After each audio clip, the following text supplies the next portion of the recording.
The swamp is out of control, as we all know. And joining us today, we have a former swamp creature, a self-described former swamp creature. Fascinating description. And she's got a book out called Deprogramming Democrats and Uneducating the Elites, where she talks about the role of education in protecting our freedom and our republic. Lisa Ekman, welcome to the program. Thanks so much for joining us today. Let's start with the obvious question. Why do you describe yourself as a former swamp creature? Alex, thank you for having me. It's a pleasure to be here. And I'll start with that because I spent 20 years working in Washington, D.C. as an advocate and a lobbyist. And I worked primarily for Democrats. I worked as for an appointee in the Clinton administration is where I started my career there.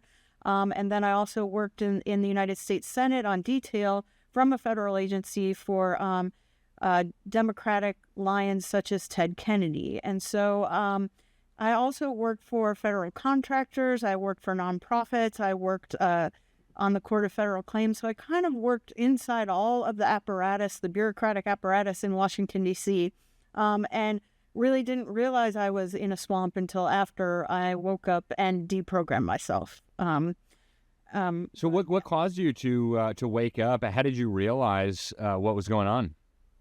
I would say it's a few things. The first thing was having to interact with our so-called healthcare system in this country for my parents. I lost both my parents a couple of years before COVID happened, my dad in 2014 and 2016. And kind of seeing the way that our so-called health agencies worked and how the medical system worked. And I'll give you, for example, I did a bunch of research when my mom had cancer and got her onto an all-organic diet and was changing everything she put in and on her body. And her doctor basically told us, oh, it doesn't matter what you eat, at all. Just eat whatever that makes you feel good. And, this was really shocking to me because that is counter to everything. If you do a lot of research around cancer and how you can beat it holistically, what you put into and on your body really matters. What your toxic load is, the way I'll put it, really matters. So that had happened. And then once COVID started, I was extremely terrified at the beginning of COVID, and my boyfriend at the time was not. And we were having constant discussions, I'll say, very heated discussions about it. And he kept telling me, do your own research, prove me wrong. And then I started to see censorship. And, in my heart, I'm a classical liberal. I'm an old school liberal, someone who really believes in liberty. And I believe that the First Amendment right to freedom of speech, with the few exceptions that the Supreme Court has cut out, are pretty absolute. And when I started seeing censorship of people I knew to be giving really good natural health advice, and meanwhile, our agencies are giving really horrible health advice that seemed to only be designed to keep you scared and isolated as opposed to keeping you healthy. For example, the biggest one, that's easy to point to is don't go outside, stay out of the sun. Well, we all know that you get vitamin D from the sun, and that's an extremely important vitamin. It's not really a vitamin, but we call it a vitamin. Extremely important substance in order to keep yourself well. And so when all of that was happening, and then I saw the censorship, it kind of woke me up. And part of the hard part for me to wake up really was that I had spent 20 years and dedicated my life to helping grow the government. And I worked with the people at the Department of Health and Human Services, and I worked very closely with them. And I just couldn't believe they would be doing something that wasn't supported by data and evidence, and something that was really against our fundamental freedoms that are guaranteed in the Constitution. Then, so I couldn't wrap my head around that. And my boyfriend asked me this question. He said, Lisa, if they'll poison our water, what won't they do? And my brain just couldn't escape the logic and the reality of that question. And I already knew they poisoned our water, and it's come out recently that even the government has admitted that fluoride in the water decreases IQ for children. And so I knew they were doing that. And if I knew they were doing that, why wouldn't they do everything else? And I think that is one thing, a key point about how people who are programmed can wake up is pushing their cognitive dissonance to a point where their brain just can't escape the truth. And that's really what happened with that question. And then right after that, he said to me again, Lisa, go do your own research. And I did. And I started going down rabbit hole after rabbit hole, and nothing was ever the same again. I realized that I had been indoctrinated through school. I had been programmed and brainwashed through propaganda and censorship in the media and the social media sphere, and that nothing pretty much I believed was real or true. And so that was how I woke up, Alex. That is fascinating, Lisa. Are there others that you know of from the swamp who are undergoing this or who have undergone this same experience of waking up? There are. There are a lot, I think, that a lot of people know about. You think of like Tulsi Gabbard, you think of Robert F. Kennedy Jr. and Nicole Shanahan, and you think of others like that. I don't know too many from my, who used to be ex-colleagues of mine. I had a couple who started to, but I think, the other thing for me is that I was about ready to retire and leave that work anyway. I just wasn't feeling, even before I woke up, I wasn't feeling satisfied anymore. But when you wake up and make this change, you lose your career, you lose your friends, you lose your family in a lot of cases. And I think it has just been too much for most of my former friends and colleagues to really wake up. That is tough. The social pressures are enormous. Lisa, we all have, even us conservatives and Christians and people who don't agree with what's going on so often in Washington, D.C., we all have people in our family who do like all of this stuff. And it doesn't really seem like they've reasoned their way into these ideas. What you'll see often is very emotional responses, almost triggered emotional responses, not an honest consideration of the evidence. What would you say to somebody who just wants to talk to their crazy niece or their crazy nephew or their crazy aunt at the Thanksgiving dinner table, and the mere mention of Trump triggers this outrage and this tirade about racism and fascism and Orange Man bad and Cheeto? How do you approach that? You talked about cognitive dissonance, but how do you even start that conversation? So that's a great question, and I think the very first thing and the primary, recommendation I would give, Alex, is to not try to tell them anything, to ask them questions. The Socratic method is the only way you're going to reach through all of the programming and really all of the anger, which I'll get back to the anger in a second because it's very important to understand really where that anger comes from. But it is about asking questions. And the hard part of asking these questions is you need to ask a question that doesn't presuppose an answer, that doesn't have data in the question. So really what you're trying to get at is making sure they understand you're really just trying to understand their point of view. Where does it come from? Why do they think that way? Because that does a couple of things. For people on the left, so much of what they believe is based on needing external validation and needing people to like them. Everybody wants to be liked, but in my experience, conservatives and independent thinkers and libertarians and others who are not on the left tend to be able to be a little bit less concerned with what other people think of them when they formulate their answers and their positions.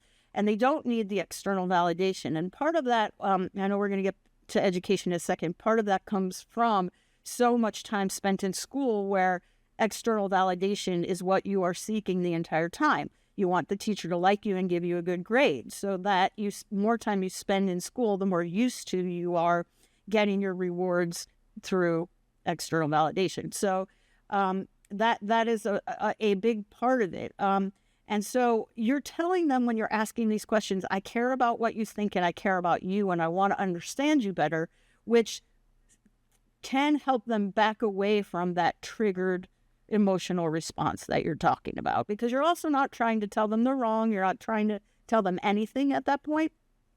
But the second thing is that anger really comes from fear.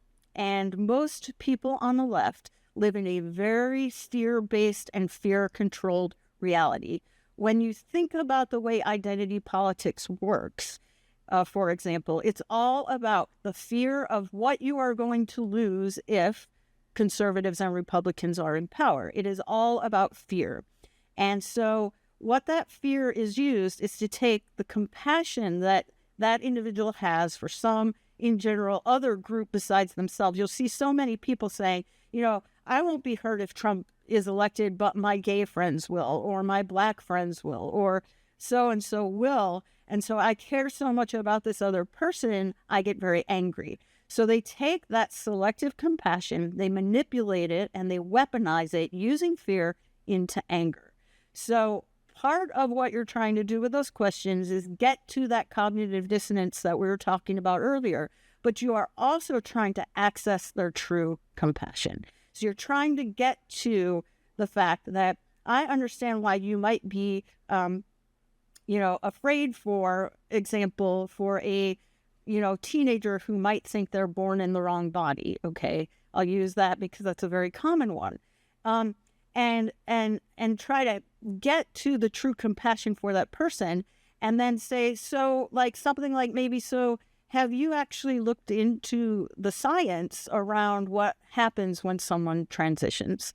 Can you tell me more about it? Because I'd like to learn from you. Well, the truth is that if they have looked into that science, they would know that it actually doesn't decrease suicide at all for teens. 10 years out, the best study, which came out of Sweden, says it actually increases suicide. If you ask them, hey, have you ever can you point me to a study that shows the long-term impacts of taking puberty blockers on someone? The answer is going to be no. So what you're trying to say is, yes, I care about that person too, because they have been brainwashed to believe that nobody who's a conservative cares about these young kids. So, no, I care about these kids too. Educate me, help me understand where your position is coming from when you already know the answer that the science isn't there to support it. So you're also, the other thing I think that's really important is that to remember is for two reasons. They have been brainwashed and also made so afraid that they don't ask questions anymore. They don't allow themselves to. So going back to education again, when you're in school, you're allowed to ask questions so you can understand the lesson that the teacher is telling you or the professor is telling you.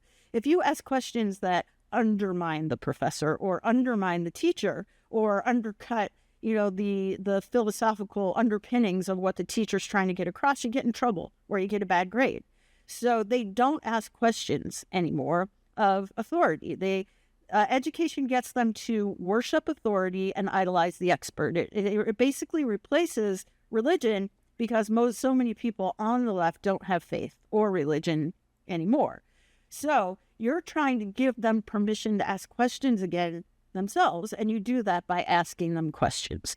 And so, the other thing is that fear shuts down critical thinking completely, and it shuts down questioning.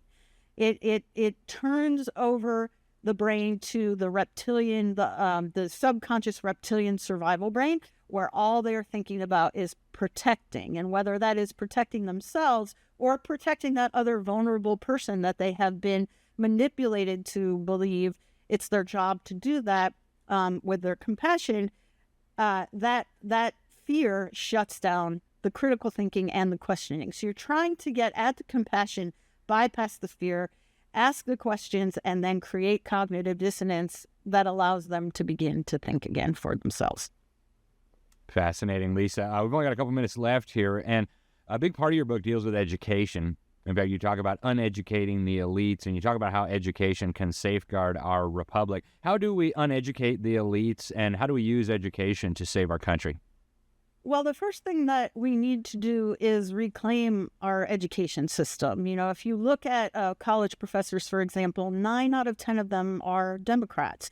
Now, this is going to vary depending on what the subject is in college. For example, in engineering and science, there's a little bit better of a balance. But in all of these sort of what you'd call softer sciences or, gender studies and all those things, they are heavily tilted to the left. So we need to reclaim that. We also need to reclaim the space in our public education system, K-12. that those really have turned into indoctrination centers. When you can walk into a classroom and see a pride flag and a BLM poster, but you can't see the 10 Commandments or an American flag anywhere in sight, you can see that indoctrination is going on in that classroom.